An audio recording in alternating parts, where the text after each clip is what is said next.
Bismillahirrahmanirrahim. Assalamualaikum warahmatullahi wabarakatuh. Alhamdulillahirabbil alamin. Wassalatu wassalamu ala syamsil mursalin wal qamari nabiyyin wa sidratul muntahal arifin sayyidina wa maulana Muhammadin al-hadi ila siratil mustaqim wa ala alihi wa ashabihi ajma'in, amma ba'du. Ilahi anta maqsudi wa ridhaka matlubi a'tini mahabbataka wa ma'rifatak.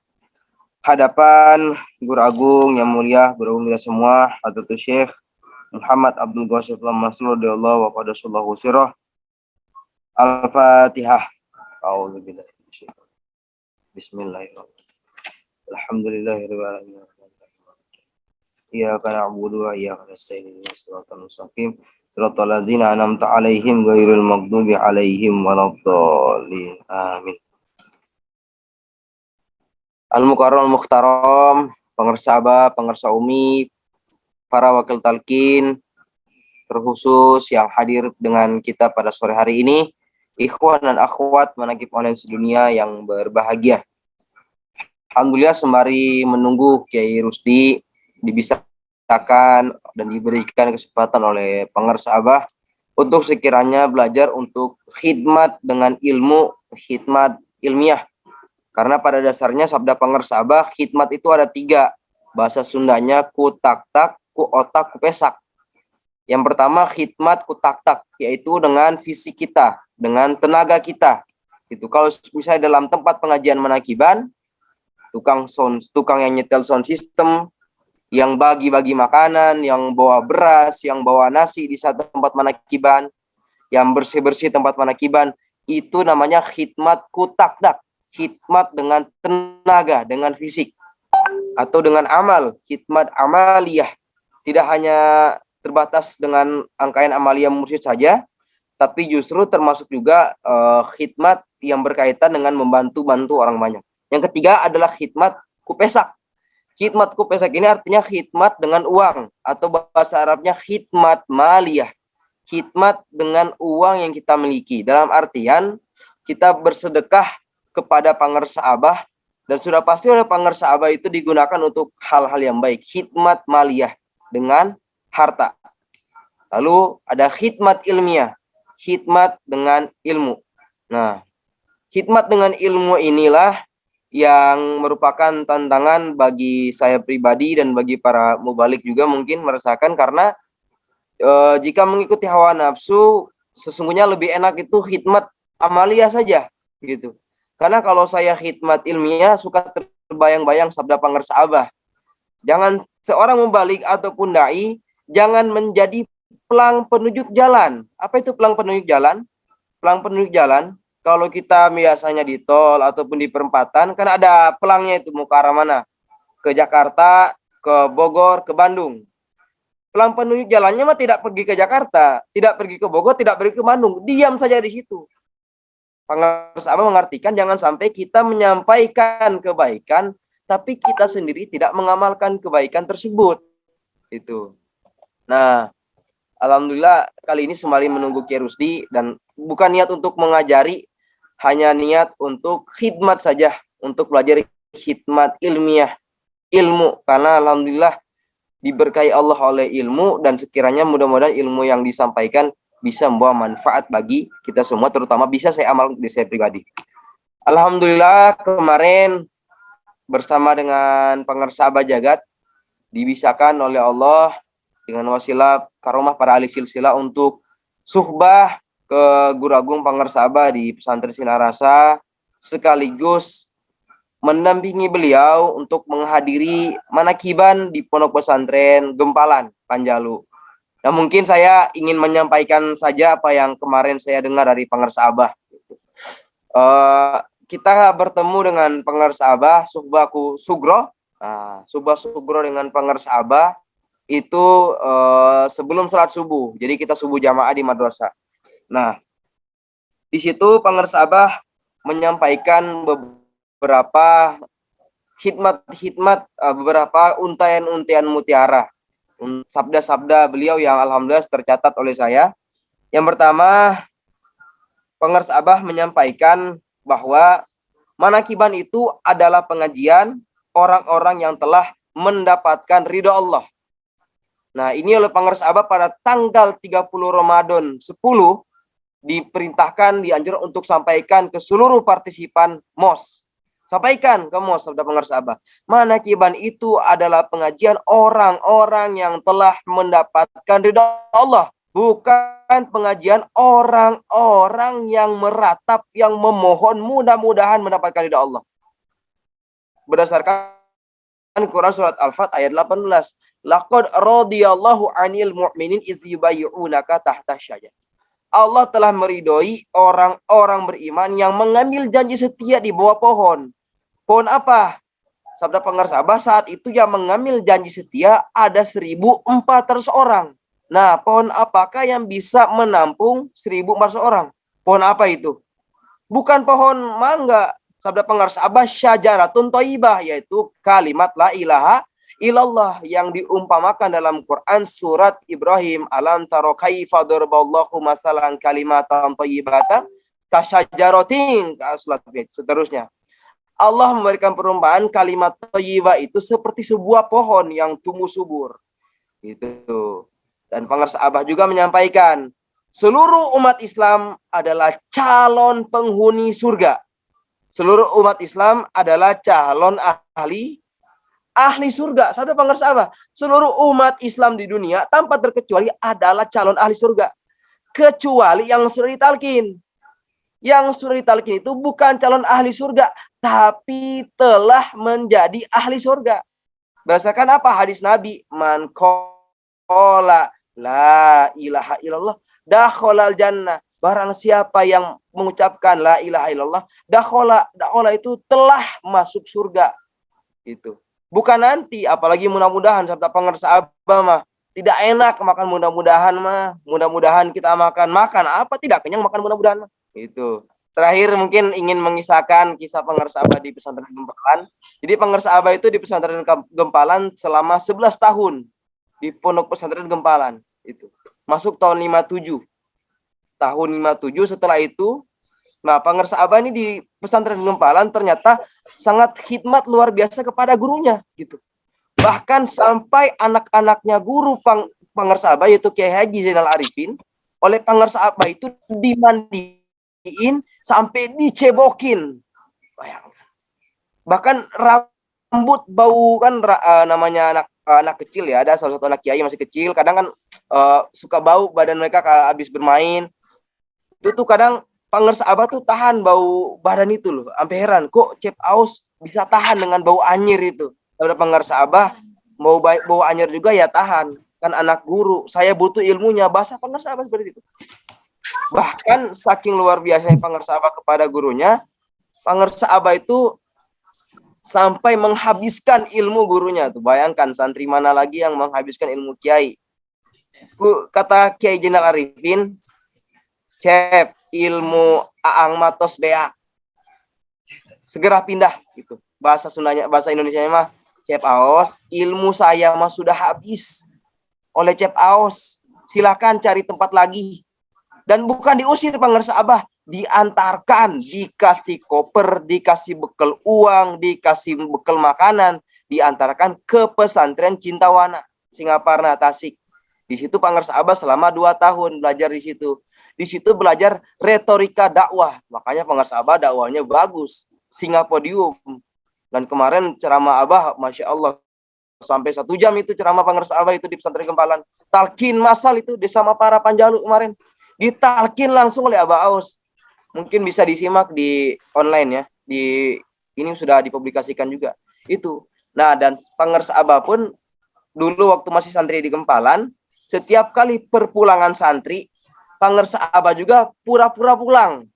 Jadi ketika teman-temannya siap-siap untuk berkemas koper, Pengurus Abah juga ikutan kemas-kemas koper. Tapi pulangnya ke Ciceri hanya untuk bertemu orang tuanya, makan, saling balik lagi ke pesantren Gempalan. Ngapain? Menghafal kitab-kitab. Jadi ketika semua santri lagi libur, Pengurus Abah mah di pesantren Gempalan menghafal kitab-kitab. Bayangkan itu. Jadi ketika santrinya udah datang, Pengurus Abah udah hafal. Bahkan setiap kali Kiai Haji Zainal Arifin itu mencek hafalan murid-muridnya, Pengersa Abah mah suka dilewat itu. Misalnya ini, coba kamu ketika sampai ke pengersa Abah dilewat itu. Karena sudah tahu bisa. Karena setiap pengajian yang tidak bisa diharapkan kajian arifin, pengersa Abah datang untuk memadalkan. Makanya bahasa pengersa Abah teh jalma nupang kasep-kasepna jeung pang saraka-sarakana di gempalan. Artinya Abah itu orang yang paling ganteng dan yang paling serakah di gempalan. Kenapa serakah? Karena semua bagian pengersa Abah ikut berpartisipasi. Ilmiahnya, secara keilmuan pengersa Abah ikut mengajar di pesantren. Dan secara khidmat ikut mengurus anak-anak kiai, digendong, dimandiin sampai dicebokin. Dan terakhir nih di pesantren Cindawana, pengersa Abah bertemu dengan seorang kiai besar. Kerjaannya mendebat santri-santri di situ. Semua didebat. Kecuali pengersa Abah. Nah, oleh pengersa Abah dites keilmuannya, diajak ngaji, ngisi pengajian di pesantren Gempalan. Itu dicoba ini mentalnya kuat nggak dia, debat orang apakah mental kuat di depan umum. Masya Allah, pengajian itu mulai jam 10 beres jam 12.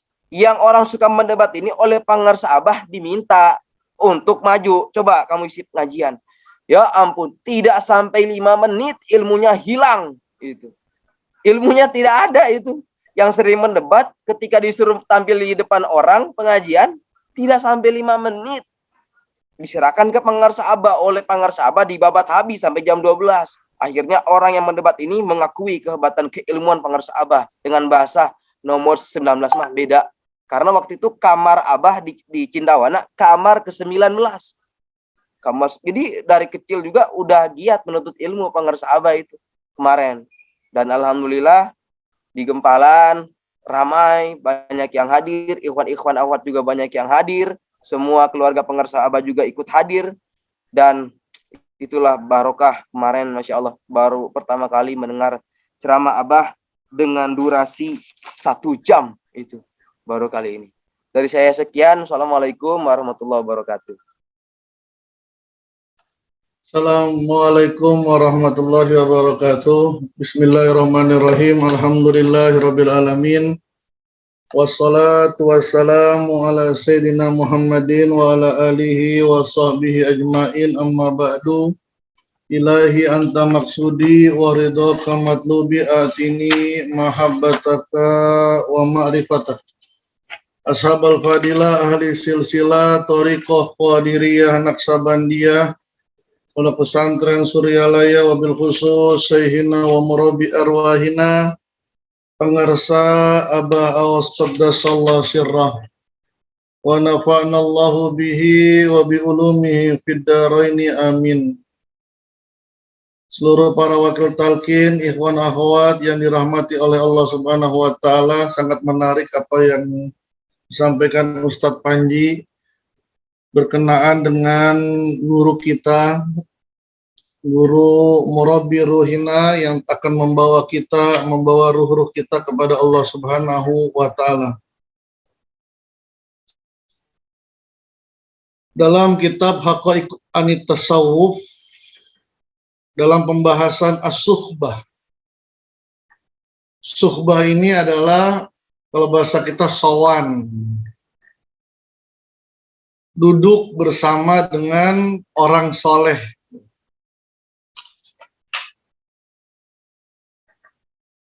Bahasa kalau kita deres bisa juga ngederes. Datang ke Abah itu namanya suhbah. Dalam thariqah salah satu amaliyah murid adalah as-suhbah. Bertemu, bertatap muka, satu majelis dengan guru agung. Kenapa bisa seperti itu? Di sini dijelaskan diantaranya wa haula ilwaris al-mursidun suhbatuhum tiryakul mujarrab wal bu'du anhum sammun qatilun. Mereka para pewaris Rasulullah. Siapa para pewaris Rasulullah? Yang mewariskan ilmu wal khuluq wal iman wat taqwa. Tadi dijelaskan oleh Ustadz Panji berkenaan dengan ilmunya Abah sampai gurunya itu kehabisan. Bukan cuma kitab doang yang hatam, tapi ilmu gurunya pun kehabisan. Seperti Syekh Bahauddin An-Naqsabandi ketika berguru dengan Syekh Ali Kulal. Percis perkataan Syekh Ali Kulal kepada Syekh Bahauddin seperti itu. Merantaulah engkau, mencarilah engkau, karena mohon maaf puting susuku sudah habis. Diambil sari-sarinya oleh Syekh Bahauddin An-Naqsabandi sampai akhirnya beliau pergi ke Baghdad dan khalwat di makom Syekh Abdul Qadir Al-Jailani. Begitu pula Abah kan. Akhlak Abah ketika jadi murid itu di atas rata-rata. Sampai mohon maaf ya, menyebokkan anak gurunya gitu. Benar-benar sebagai di bawah pembantu lah, mau diapain aja ya, sam'an wa ta'atan. Disitulah keberkahan guru, cahaya ilmunya dapat. Sekarang banyak orang-orang yang hanya mengambil ilmunya saja, tapi tidak ada khidmah kepada gurunya. Maka dia hanya mendapatkan ilmu tapi tidak mendapatkan cahaya ilmunya. Tidak mendapatkan cahaya ilmu. Maka ilmu dalam pengajian itu berbeda dengan ilmu di perkuliahan. Itu yang bicara bukan hanya orang-orang lulusan pesantren, tapi para profesor mengatakan begitu. Di kuliahan itu hanya membuka wawasan saja. Pendalamannya mujalas satu syekh, duduk dengan syekh. Talaki namanya. Atau dalam bahasa lain adalah as-suhbah. Suhbah dengan orang-orang yang menjadi al-waris, pewaris Rasulullah.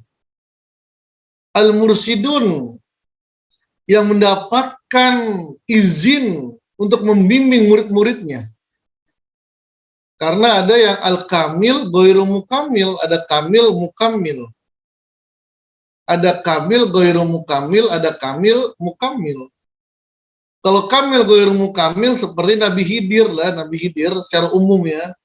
Ilmu beliau tidak bisa ditangkap oleh orang sembarangan. Hanya beberapa ilmu sajalah. Aneh-aneh ilmu. Nabi Khidir kan orangnya aneh gitu. Ketika dengan Nabi Adam, Nabi Musa alaihi salam. Walaupun alhamdulillah kita mendapatkan sebagian ilmunya Nabi Khidir, yaitu zikir khafi. Itu dari Nabi Khidir alaihi salam. Yang diambil oleh Syekh Abdul Khaliq Al-Qudwani, kemudian dihidupkan oleh Syekh Bahauddin An-Naqsabandi.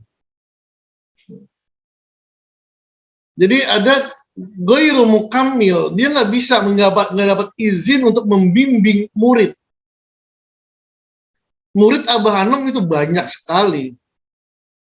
Yang pintar itu banyak sekali. Yang amaliyahnya bagus banyak sekali. Tapi yang allazi yu'zan bi irsadil muridin, yang mendapatkan izin untuk membimbing murid-muridnya adalah satu, yaitu Abah Aus. Nah, itu al-mursid. Jadi mursid itu nggak sembarangan, sakral. Bergaul dengan mereka itu akan meninggikan derajat kita. Cara yang paling ampuh untuk mengangkat derajat kita, baik di hadapan Allah ataupun di hadapan makhluk, adalah berdekat dengan orang yang dekat dengan Allah, yaitu guru mursyid, bersuhbah. Asal duduk aja, cipratan cahayanya akan memantul. Apalagi ketika dia datang duduk di majelisnya guru mursyid, hatinya dibuka gitu. bukan ditutup dengan ilmunya, bukan ditutup dengan kepandaiannya, bukan ditutup dengan ibadahnya, tapi dibuka. Biarkan cahaya guru mursyid masuk ke dalam dirinya.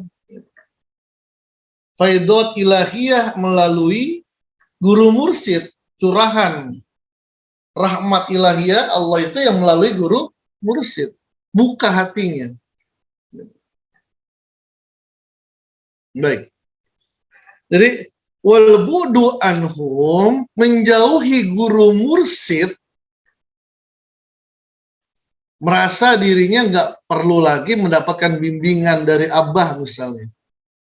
Karena mungkin sudah menjadi sakti mandraguna, muridnya sudah banyak, pengikutnya yang setia sudah banyak, kehidupan ekonominya sudah bagus, sudah merasa nggak perlu abah lagi, nggak perlu guru mursyid lagi, gitu.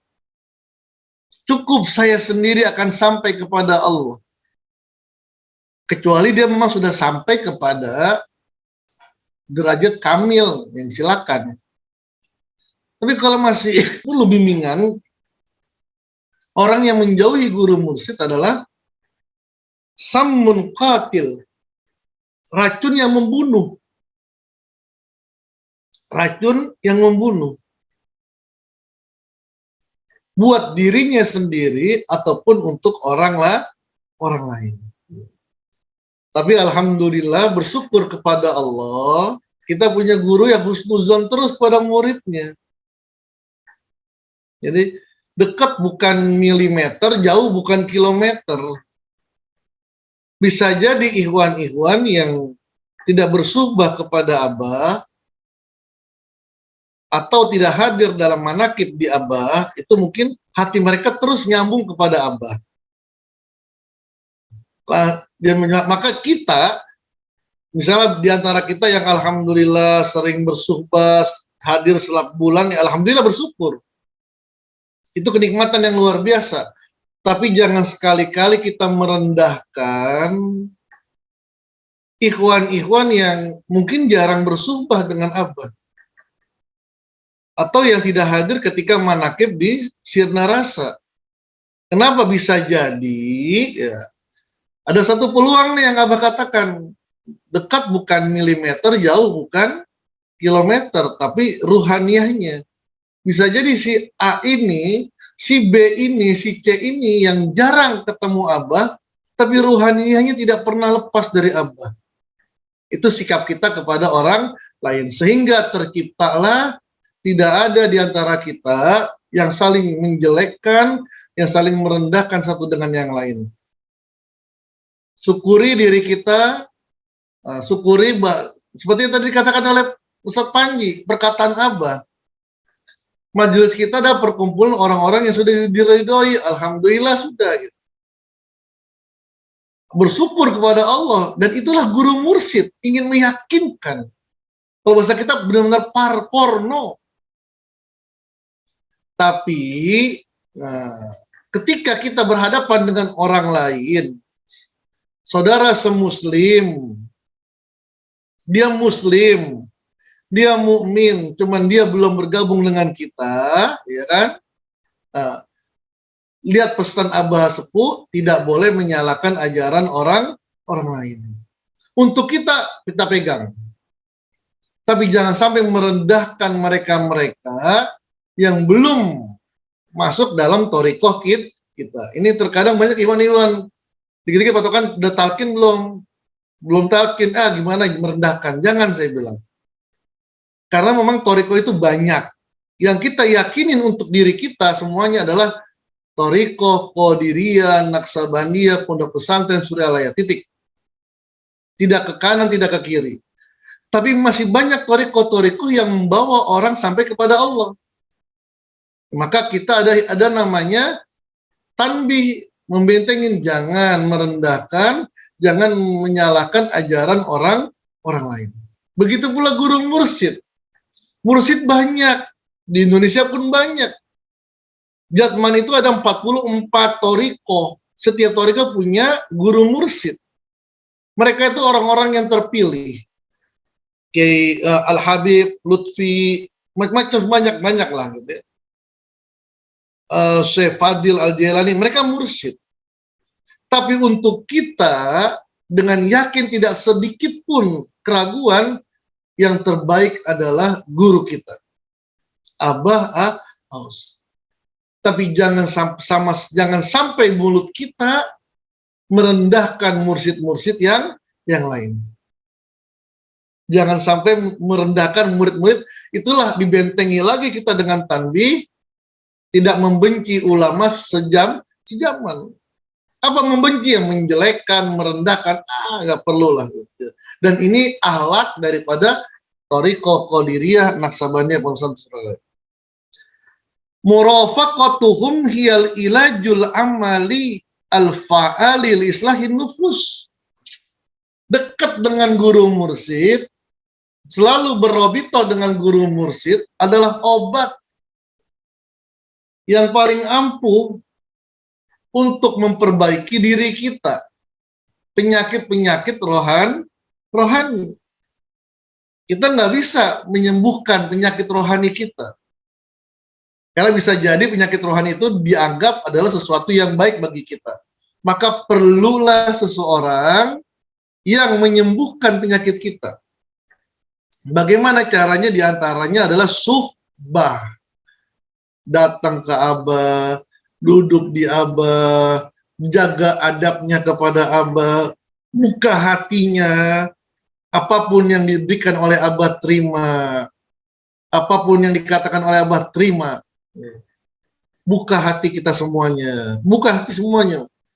Dan jangan datang ke Abah dengan kebanggaan ilmumu, dengan kebanggaan amaliyahmu, dengan kebanggaan hartamu, dengan kebanggaan kedudukanmu. Datanglah kepada Abah bahwa kita tidak punya apa-apa, tidak bisa apa-apa, tapi kita diberikan kemampuan untuk bersyukur dengan apa yang kita punya. Ini saja yang bisa saya sampaikan. Terima kasih, mohon maaf. Assalamualaikum warahmatullahi wabarakatuh.